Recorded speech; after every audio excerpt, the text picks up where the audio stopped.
కొంత ఈ ఇష్యూలో బీజేపీ అంటే మీరు పక్కా పొలిటీషియన్ కాదు కాబట్టి లైన్లోకి వచ్చారు అనుకుంటున్నా నేను. బీజేపీ నేతలకు ముందు నుయ్యి వెనుక గొయ్యిలాగా ఏం మాట్లాడాలో అర్థం కాని పరిస్థితిలో ఉన్నట్టున్నారు. ఈ ఇష్యూని మీరు ఎలా చూస్తున్నారు?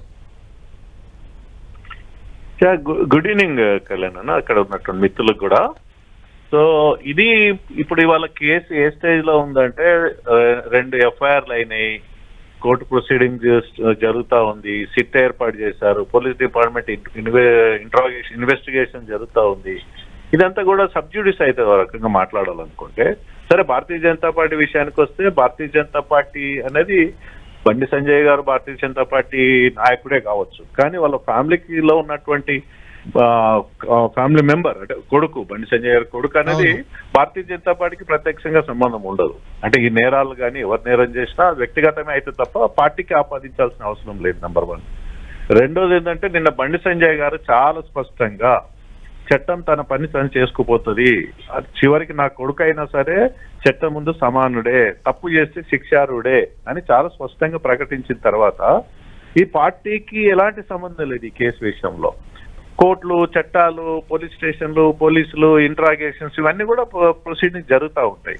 అంటే ఇక్కడ విఠల్ గారు, ఇక్కడ పాయింట్ ఏంటంటే బండి సంజయ్ గారిని టార్గెట్ చేయడమో లేకుంటే బండికి బ్రేక్ లేయాలనో మీ పార్టీలోనే కొందరు ఏదో వెనుకుండి ఏదో చేస్తున్నారు అనేది ఒక అనుమానంగా. రాజకీయాలు అన్ని పార్టీలు చేస్తున్నామా? ఒక కళ్యాణ్ అన్న ఒక మాట, మా పార్టీ విపక్షాలు ఎలాగూ చేస్తాయి, విపక్షాలు ఎలాగూ టార్గెట్ చేస్తాయి, మీ పార్టీలో కూడా జరుగుతుంది.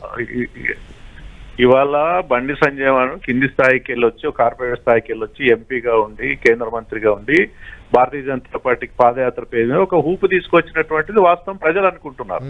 ఒక కీలక నాయకుడిని అవకాశం దొరికినప్పుడు తొక్కి పడేస్తాం, ఫుల్ స్టాప్ పెడదాం ఆ నాయకత్వానికి అనేది జరుగుతుంది రాజకీయాల్లో. బాధాకరమైన విషయం ఏంటంటేనా, బాధాకరమైన విషయం ఏంటంటే ఎవరికైనా, ఏ ఫ్యామిలీలో అయినా, ఎవరి ఫ్యామిలీ, ఇప్పుడు మనమే ఇప్పుడు ఈ లేటెస్ట్ ట్రెండ్ సోషల్ మీడియాలో ఏం జరుగుతుందో జడ్జిమెంట్లు ఇచ్చేస్తున్నాం మనమే. సుప్రీం కోర్టులు, హైకోర్టులు ఇవ్వాల్సిన జడ్జిమెంట్లు, డిస్ట్రిక్ట్ సెషన్ కోర్ట్స్ ఇవ్వాల్సిన జడ్జిమెంట్ మనం సోషల్ మీడియా ఇచ్చేస్తున్నాం. ఇవాళకి ఈ రోజుకి ఆ పిల్లోడు భగీరథ్ అంటాడు నిందితుడా, చట్ట ప్రకారం నిందితుడా నేరస్తుడా? నిందితుడు మాత్రమే, ఇంకా నేరస్తుడు కాదు కదా, అక్యూజ్డ్ కదా. ఈ మొత్తం ఏ సోషల్ మీడియా ఓపెన్ చేయి, నేరస్తుడు, రేప్ జరిగిపోయింది, నేరం జరిగిపోయింది, నేరస్తుడు జడ్జిమెంట్లు ఇచ్చేస్తున్నారు. సోషల్ మీడియాలో ఇన్ఫ్లుయెన్సర్స్ కానీ. అంటే విఠల్ గారు ఇది చాలా సెన్సిటివ్ ఇష్యూ. దీని మీద మనం కామెంట్లు, చట్టం, న్యాయం పక్కన పెడితే ఒక విషయం, ఏం సమాధానం చెప్పాలి? కాదు ఒక విషయం ఏంటంటే, ఆ బాలికకి భగీరథ్ కి పరిచయం ఉంది, వాళ్ళ కుటుంబంతో ఈయనకు పరిచయాలు ఉన్నాయి, వాళ్ళంతా కలిసి టూర్లకు, టెంపుల్స్ కూడా వెళ్ళిన ఫోటోలు బయటకు వచ్చాయి. ఇంత సంబంధాలు ఉన్నప్పుడు ఇలాంటి ఇష్యూని ఇంత రచ్చ చేసుకునే వరకు ఒక కేంద్ర మంత్రి హోదాలో ఉన్న సంజయ్ గారు ఎందుకు తెచ్చుకున్నారు? ఎందుకు? ఆయనకేం సంబంధం అన్న? అంటే వాళ్ళ కుమారుడే కదా, కుమారుడు ఆయన కూడా ఒక ఆవేదన వ్యక్తం చేశారు.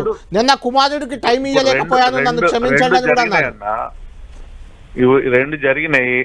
డెఫినెట్ గా బాధితురాల పైన సానుభూతి ఉంటది. నేరం జరిగితే బాధితులు తప్పకుండా సానుభూతి, సభ్య సమాజ సానుభూతి ప్రకటించాలి. కేసు పెట్టిండ్రు వాళ్ళు, ఆ ఫ్యామిలీ వాళ్ళు. తర్వాత కౌంటర్ కేసు వీళ్ళు కూడా పెట్టిండ్రు, హ్యానీ ట్రాప్ జరుగుతుంది. ఆ 2 కేసులు అనేది కోర్టులు, చట్టాలు, న్యాయస్థానాలు, పోలీసులు నిర్ణయించాలి. కానీ మనం ఎవరు అని అంటున్నా నేను.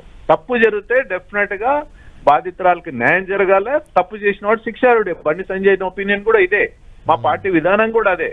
కానీ దురదృష్టకరం ఏంటంటే, సోషల్ మీడియాలో కూర్చొని, యూట్యూబ్ ఛానల్ కూర్చొని నేరస్తుడే అని ప్రకటించేసి ఉరి శిక్ష చేయాలి. రేపు జరిగి అమ్మాయి లైఫ్ ను కూడా ఎందుకు, అమ్మాయి ఎవరో మనకు తెలియదు, అమ్మాయి పేరు చెప్పాల్సిన అవసరం, చెప్పకూడదు కూడా, చెప్పొద్దు. అమ్మాయికి రేపు జరిగిందని నువ్వు నిర్ధారిస్తే రేపు పొద్దుగల అమ్మాయి లైఫ్ ఏం కావాలి?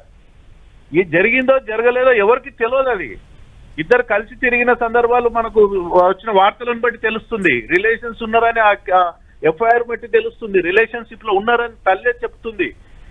మరి అమ్మాయి లైఫ్ స్పాయిల్ చేస్తారా రేపు జరిగిందని? రేపు ఉన్నారు, మందు తాగిచ్చారు అని లైఫ్ ఏంది, బాధితురాల లైఫ్, ఇద్దరు జీవితాలతో ఆడుకోవడం హక్కు ఎవరిచ్చారు? కోర్టులు, చట్టాలు నిర్ణయించండి. రాజకీయాలు ఎందుకు ఆపాదించాలి దీంట్లో? రాజకీయాలు, పొలిటికల్ పార్టీ, ఒక సభ్య సమాజం చేసిన పొలిటికల్ పార్టీ స్పందించాలి. టీఆర్ఎస్ పార్టీ స్పందించాలి, నేను తప్పు పట్టట్లేదు. మరి ఇవాళ చాలా నేరాలు జరిగినాయి. టీఆర్ఎస్ పార్టీ ఇట్లనే విలేజ్ వైజ్ ధర్నాలు చేసిందా? రైట్. గతంలో కవిత గారు అరెస్ట్ అయినప్పుడు మరి కేటీఆర్ గారు హరీష్ తర్వాత కేసీఆర్ గారు రాజీనామాలు చేశారా, బర్తరఫ్లు అయ్యారా?